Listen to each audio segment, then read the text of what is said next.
Hello there, internet strangers. Welcome to the video. It's Truth in here. Today, we're going to be talking about Doom Eternal and the recently released Horde mode mod. As some of you know, the game was also just added to Xbox Game Pass, so it really is a good time to either get into or get back into Doom if you're like me and you've put a lot of hours in and really love the game, but haven't found yourself having a whole lot of reasons to come back with the state that battle mode is in and having beaten the campaign 6 or 8 times over. This mod then should be exactly what someone like me is looking for, a new experience inside a game that I already love and want more out of. After having spent several hours with the mod, I wanted to share my thoughts. This isn't exactly a review per se, but we are going to start with some pros and then we'll end up at some cons before drawing a final conclusion. Our first pro might feel a little bit obvious if you've played Doom and have experienced its combat loop before, but it's worth mentioning that the mod carries on that experience from the Doom Eternal campaign. Because what's better than Doom? You guessed it, more Doom. The mod builds on those great foundational pieces of the Doom Eternal experience. The mechanically excellent weapon play, the fantastic and frenetic movement, the edge of your seat, combat loop. The mod really just puts you in new situations that are not in the base game. Getting to do something new and fun is always new and fun. For example, I don't want to ruin all the surprises, but getting to fight multiple marauders at once. If you've seen the teaser trailer for the Ancient Gods DLC, then you know that that's one of the draws for some people, is that bump in difficulty, and you get to do this multiple times in the Horde mode mod. You get to use some of the arenas that felt underused or underwhelming in the base game to fight new hordes of enemies. The mod also expects you to use what I would consider kind of upper level mechanics from Doom, such as meat hook mobility to reach places that you otherwise wouldn't be able to. There are multiple instances like this where there are mechanics that are used more to their fullest that were kind of left dangling in the base game, always leaving you kind of unfulfilled knowing that there was more that could have been done with them. Our second pro might not be as important to some people, but if you're a sweaty gamer like me and you can't stand the fact that you might be worse at something than you feel like you should be, I think it's really important. Playing this mod will make you a better Doom player, and I would say especially in the early levels. One of the reasons that I feel like this is so important, and I'll link a video below from Under the Mayo who does a great job of explaining this, but Doom Eternal did a whole lot of steps, especially early on in the game, to teach the game to players, to teach the idea of weak points, to teach the idea of specific glory kills for certain actions. While this mod doesn't have to be as blatant or as detailed, considering it never really introduces anything truly new, it still continues that tradition. For example, for me, one of the things that I learned the most while playing this was about learning spawns. A skill that is often overlooked, but is imperative if you want to make an attempt at Ultra Nightmare or even Nightmare for some, as it gives you an advantage. And since you do spend a large portion of the mod on the same smaller map, it feels very natural to pick up. Combine that with the fact that especially at the early levels, you have very limited equipment. Not to the point where it's not fun or that you don't have enough to handle what is coming at you, but not what maybe you're used to. For me, playing until level 4 without the dash made me a better player. Not having the super shotgun until significantly after prowlers and carcasses have been added to the arena made me a better player. Not being able to easily farm masteries for things like lock-on burst or the flaming meat hook force you to be better. Even later on, making you rely on the ammo provided from maker drones, hitting those headshots becomes your only way to survive, and it forces you to become a better player. While I did find myself getting frustrated at some of my early deaths, especially during early playthroughs of the mod, I do now see that it was continuing that tradition from the base game of forcing a player to evolve their playstyle to meet the demands that come to it. That's part of the allure of a game like Doom Eternal, getting to rise to the challenges that face you. And that leads perfectly into our third pro that we're going to talk about today, and that is the fact that the mod has a very well structured and developed way to use the game's existing systems to their fullest potential, such as weapon unlocks, weapon mod upgrading, suit tokens, mastery tokens, and the like. You don't start with a fully upgraded Slayer and all his gear and weapons, you have to earn them. Using the first 3 levels as an example, You start with the combat shotgun. It has both of the mods already unlocked, but that's the only gun you have that luxury with. And after defeating the first round, you get the autocannon and a choice. Do I go with the weapon mod of micro missiles so I can get a little spray damage out and soften everything up? Or do I go for the precision bolt, knowing that there's going to be a million demons on my tail, trying to make sure that I never get to use it? Then, as you progress, a few weapon upgrade points are sprinkled in, and you get your first crystal to upgrade your suit. You're faced with another important choice. Do I start with Loot Magnet, or do I go with the lower Flame Belch cooldown? Then you get to wrestle the which rune to unlock first, if you want faster glory kills or be able to keep demons staggered for longer, or any of the other options. And then what to do with those first 3 suit upgrade tokens that are thrown your way. Granted, you do have to make decisions like these throughout the Doom Eternal campaign at base, but it's in a much more condensed format here. As is probably obvious from the list of pros, there's a lot that I really love about this mod. It, in some ways, even improves upon the already excellent campaign of Doom Eternal, which is especially impressive considering that this was made by 2 community members. But there are some things that I feel like could improve, mostly relating to the feel of the game, and I feel like all 3 of these cons that I'm about to mention kind of stem from the same place and are all really interconnected. So the first thing I want to touch on is just the fact that this has to be compared to the Doom Eternal experience, the game that this mod is a mod of. And it just doesn't have that same handcrafted feeling that the arenas of Doom Eternal's campaign do. The care that was taken in the order of spawns, the number of spawns, the fact that there's always some sort of place to be mobile to, and the calculated size and layout of each arena in the base game due to knowing which enemies will be fought in them, are kind of just missing from the mod, as it becomes increasingly obvious, even as the mod goes on, that these are just reused assets.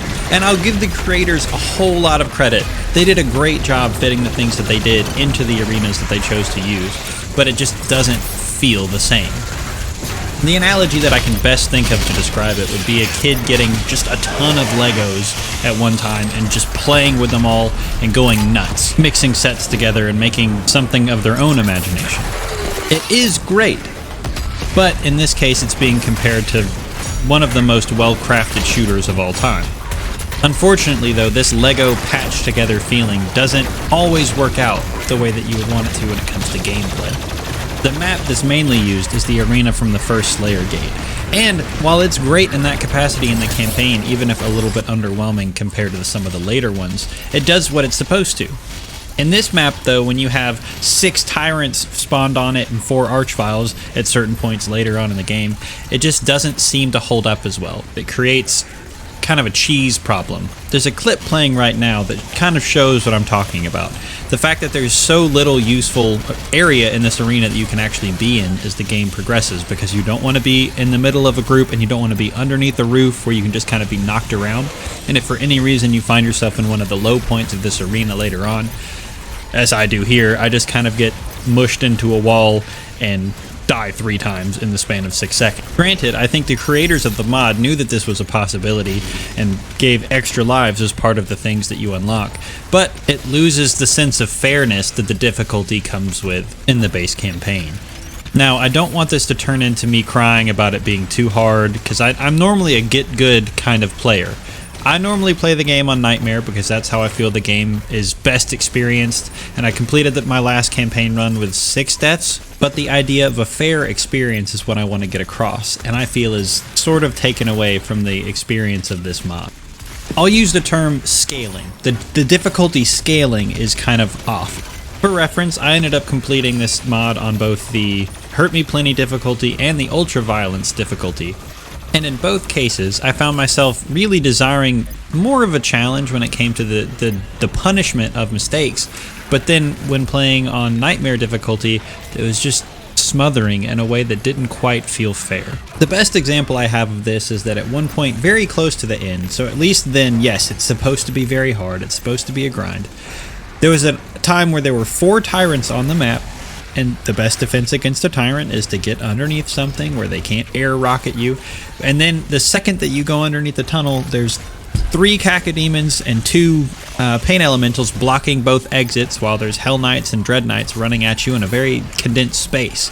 It's like Going back to the original point here, the fact that the arena just wasn't made for the fight that is happening on it, it loses that fairness, that sense that you actually have the agency as a player to make it out. Granted, I know that there are fantastic players that have beaten this on Ultra Nightmare and Nightmare, and you know, if you watch some of them play as I have, they spend most of the late game in the air. They don't even touch the ground. It's not an issue for them. But I feel like that percentage, the percentage of people that could complete the campaign on Nightmare difficulty in the base game is going to be much, much higher than those that can complete the campaign of this mod.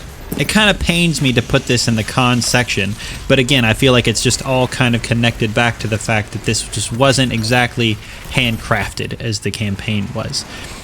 But feel free to roast me in the comment section because I am just not good enough. I totally understand that train of thought, as well as really one of the things I desired out of a Horde mode was a challenge. I got that and then some.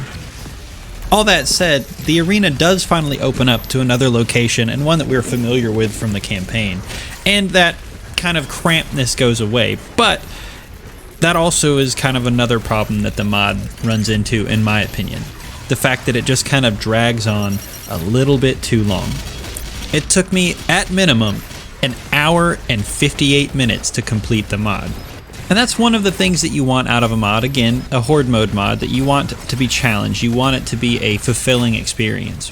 But by the time that you've killed your 6th tyrant in a row and you watch another one spawn in and the arena has no end in sight, after you've destroyed 4 Archviles and a buff totem in one arena, and after killing 4 Marauders and 6 Doom Hunters, you start to become a bit numb to all of the awesomeness that's going on around you. And in my case, at least, by the time I finished it, granted, for the 2nd time in a night, my fingers were hurting and I really just could not wait to go do something that didn't involve looking at a computer screen. Again, some of you out there listening are probably going to roast me in the comment section because it's supposed to be long and it's supposed to be hard. Avoiding "that's what she said" jokes. I know, that's what a Horde mode is for, but in my opinion, it was just a little too long. If this had been, under an hour and a half experience, and the challenge of it came less from the expectation that you would just eventually make a mistake, and more from you overcoming the enemies that were put up against you in creative and meaningful ways, I think that that would have been more satisfying than just dragging it out, which is the impression I got by the end of it. So, time for a final verdict. As mentioned at the beginning of the video, I'm not going to give this like a score out of 10 or something. I just wanted to share my experiences and my thoughts with it. But if I had to give it just like a pass or fail, this mod definitely gets a pass for me.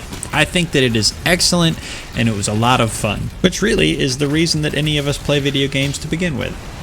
This mod gave me a good reason, a good excuse even, to come back to Doom after having beaten the campaign several times and having kind of gotten tired of dealing with the latency issues that are going on in battle mode, and it gave me hours upon hours of enjoyment. I definitely see myself playing it more in the future. Definitely gonna try and get that Nightmare run completed, as right now I've been stuck. I think the highest I got was level 12, might have been 13, but either way, I digress. I will definitely be playing it again. But what this mod really did for me is make me wish that there was an actual Horde mode inside of Doom Eternal. One of the same masterful quality as the campaign. I know that the devs have done master levels, and I think that that's one of the things they're trying to kind of fill this niche with, this desire for. But for me, it's definitely not the same. All that said, I do feel like that's kind of high praise for, again, a mod put together by 2 people. As it made me, and I'm sure others that have come to the same conclusion, see the potential that Doom Eternal has for a true Horde mode experience. But that's it, guys. Thanks for watching the video. Feel free to leave a comment or a like below if you liked it. You can subscribe if you would really like as well. Still new to this whole YouTube thing, but I wanted to create content that kind of adds value, and I feel like a discussion like this on a mod that maybe not everybody knows about does just that. Hope you guys have a wonderful day, and I'll hopefully catch you internet strangers in the next one.